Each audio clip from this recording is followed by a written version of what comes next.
Welcome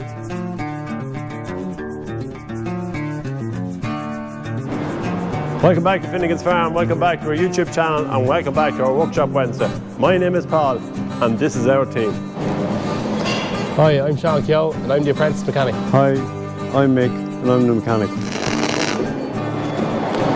Hello, I'm Marco. I love to weld. This is Bruce, this is Blake. Them is two best students. Colm Russell, who's down the water there, he's learning his trade down there. Hello, I'm Cottle, and I'm the one that has to make these guys look good. Don't forget to like, subscribe to the videos, and comment what you want. Just put it in the comment system, we'll get back to you. So in this week's video, we have in for repair, we have our red trailer, Bale trailer, which we will see Marco doing a little bit of reform on it. We also have the update on the Kubota mower, the head and the whole lot. We also have Colm McDonagh there from Colm McDonagh Tyres, who is after taking off tyres, and we're going to get some of the rims reformed on the 6.8, on the 600 and the 2850, so you'll see him taking that off. We also have our 7820 in as well. We had an issue there with the coolant system, expansion tank was leaking, and we'll give you an update with Sean on that.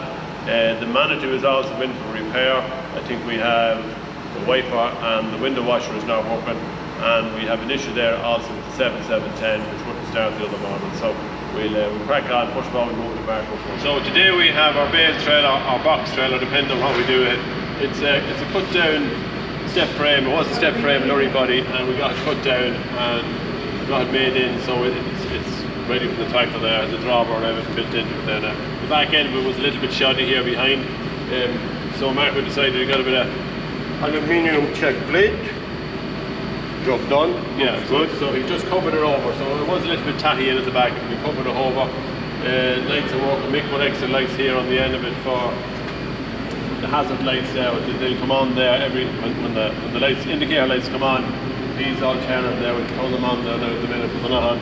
And then we're just waiting on here on two lights here for the number plate. We pop them on later on.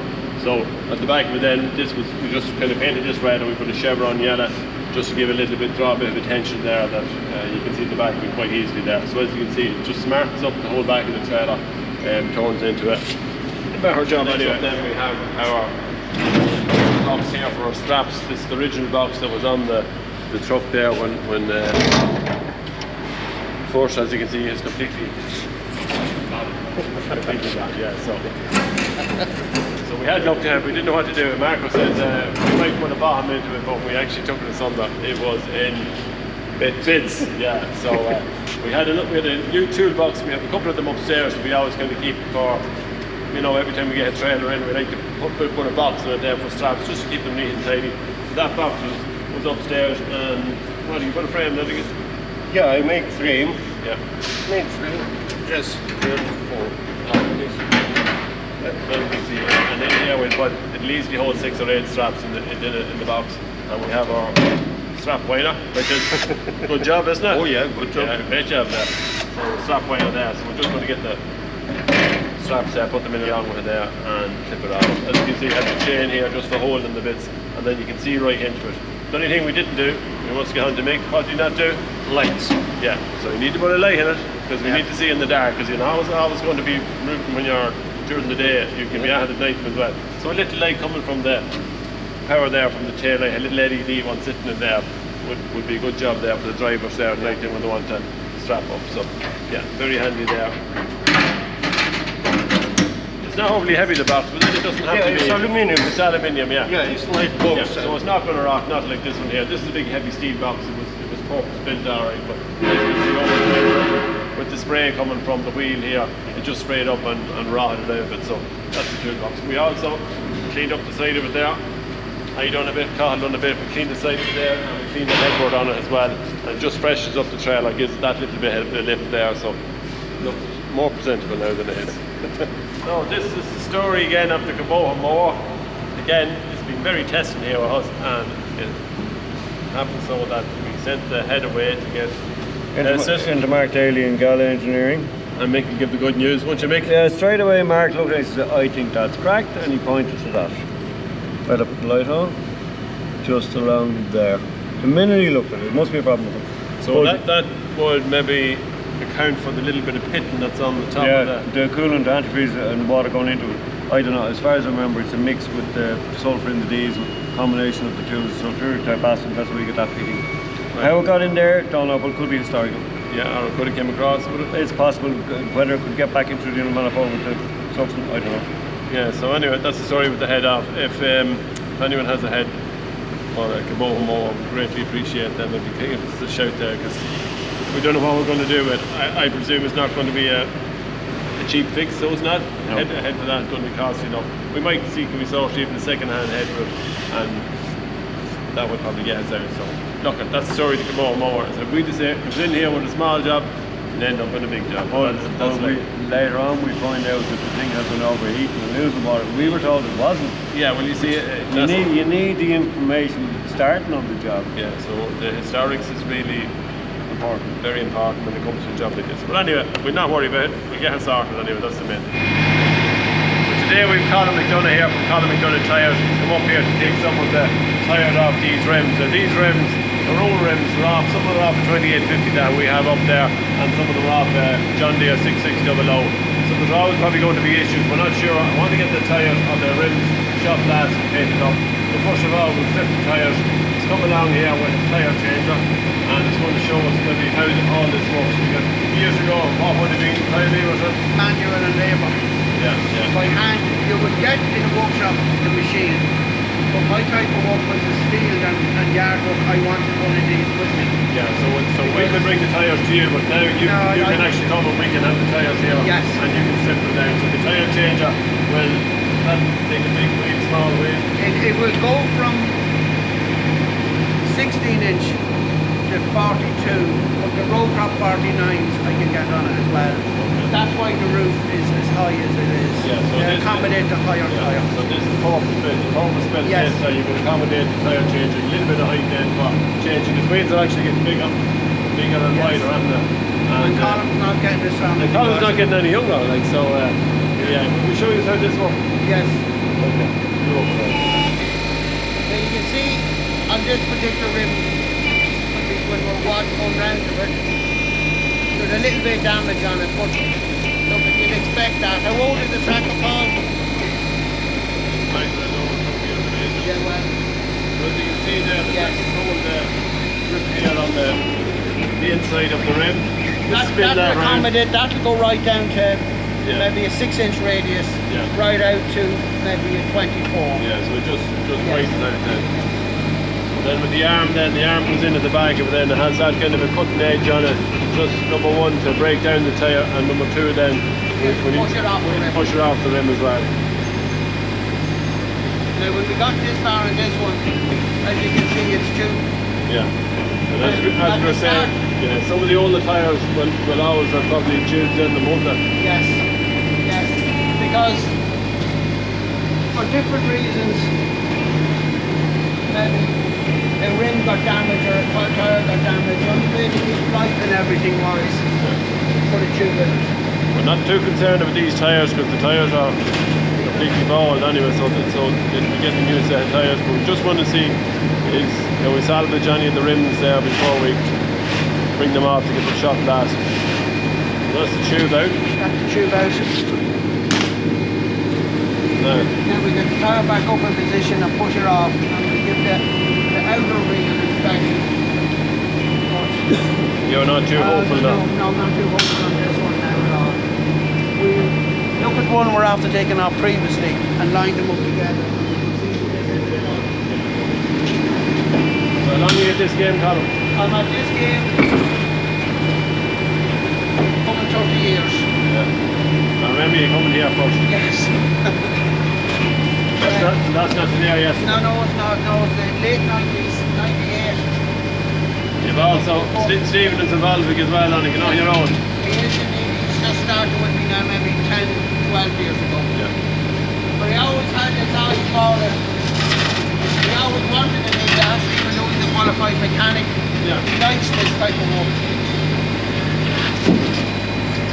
Now, the tyre off. That's tyre number. That's tyre number. Another tyre off. That's tyre number 9.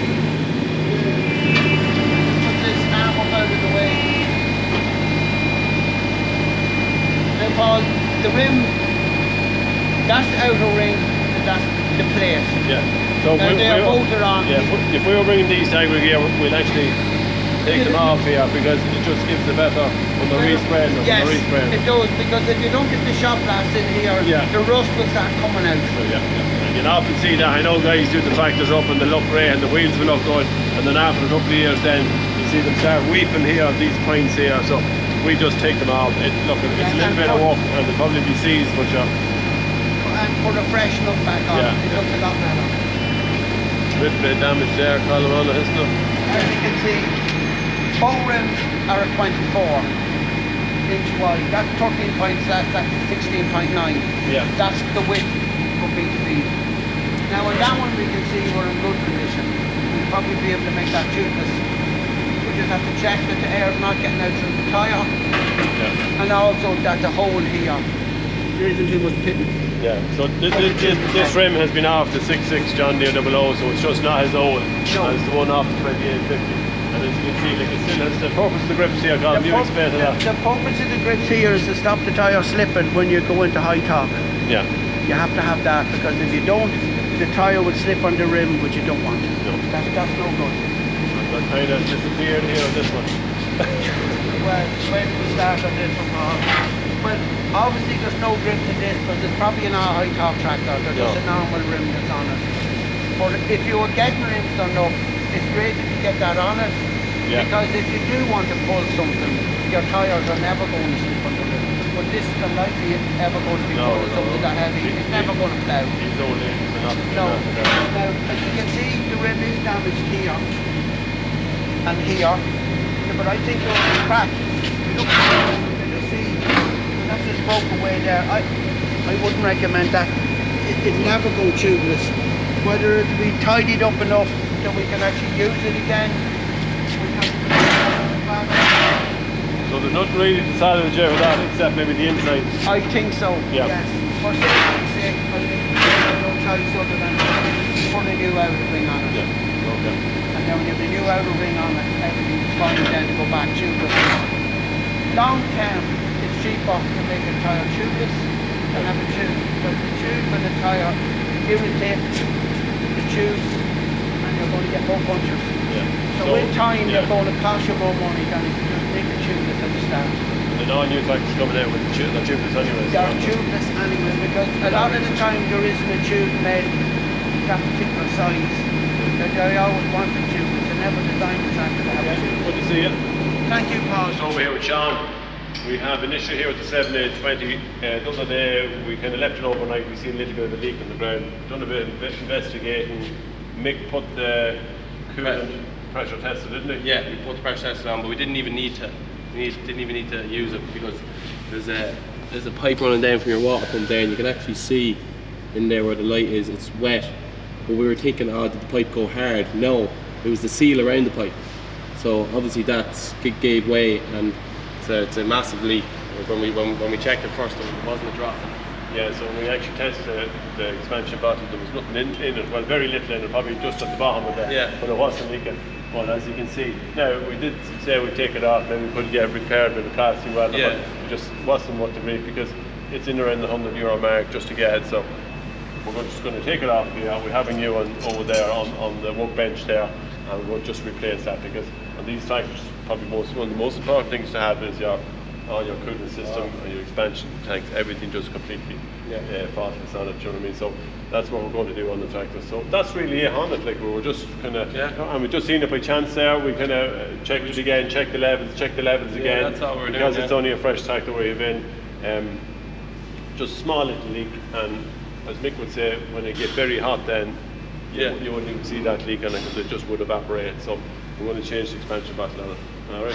So now we're over with Sean here. We've taken out the expansion bottle, the one that was leaking there, and we also have a new one here. So you can see that, Sean, kind of clearly there's an issue with that one. Yeah, so it's very hard to see now when there's no liquid in it, but that's just raising up slightly there on the join. And I think there's a small bit of a leak on this bottom one down here as well, we noticed. So when we got this new one here, you can see much stronger system going the whole way around, full plate, and the same with the bottom end as well. And it's a slightly modified one as well, it's slightly skinnier on the front Yeah, here. yeah. There's two different numbers there, RE numbers, isn't there? Yeah, because we had a problem here. There, that's rubbing off the air breather, the air intake coming into the tractor there. So hopefully now that will sit tighter. Well, not sit tighter, but sit more comfortable in there and won't get any more. Yeah. So Sean, we'll take a video. Sean will pop that back on there now, and hopefully that'll be it. That's 7820 ready to go. So we're just here with Sean in 7710. We had an issue there the other morning. The guys came in to say the tractor wasn't starting. We came out there, we took off the battery cover. Yeah. Initially we couldn't see too much, but then when we went to turn the key we could see it arcing here quite bad. The arcing there quite bad, and then also see the connection is black. And we're just looking, it's not sitting tight on it at all, and you can see that it is tight on the bolt here, so that might have to be replaced, just not 100% sure yet. Yeah, so it's looking like an earth strap, so it earths here and onto this, because on the 7710s you have two batteries here, one on top of each other, clamped in there. So when we've this off, we're going to do, looking at these bolts here, we're going to put stainless in them to stop them from rusting up, and the same in here, clean all the terminals then. So yeah, that'll be that for the 7710. So we're over just with Mick here and the 9-meter Manitou. The guys were saying they were coming down the road, window washer wasn't working, it wasn't spraying up, so Mick is under it here at the minute there trying to solve the problem. Can you find anything yet? I think so. Well, I'm not sure yet. It could be the pump. This one has 3 pumps, one for the front windscreen, one for the side and one for the back, which is grand. You don't have a different direction pump. This is a one-way valve. I don't know, is this the problem or is this the problem? If I hit it there, Sean, I have flow there, which is not bad now. It also needs a wiper here, because as you can see it's starting to get very nicey there, but if we got the washer sorted here it might leave things a little bit easier.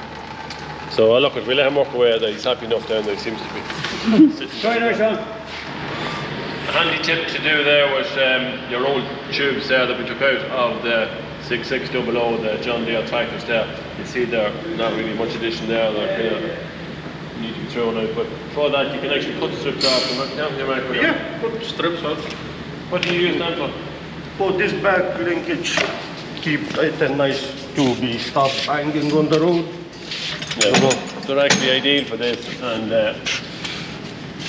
oh god, tight. Nearly can't get my finger out there. So we're going to cut a few of them. We leave them in there for the guys then, so they can put them onto the linkage there on the tractor, just to keep the arms there from making banging around. So that's how you do that. You walk away on them. Oh yeah.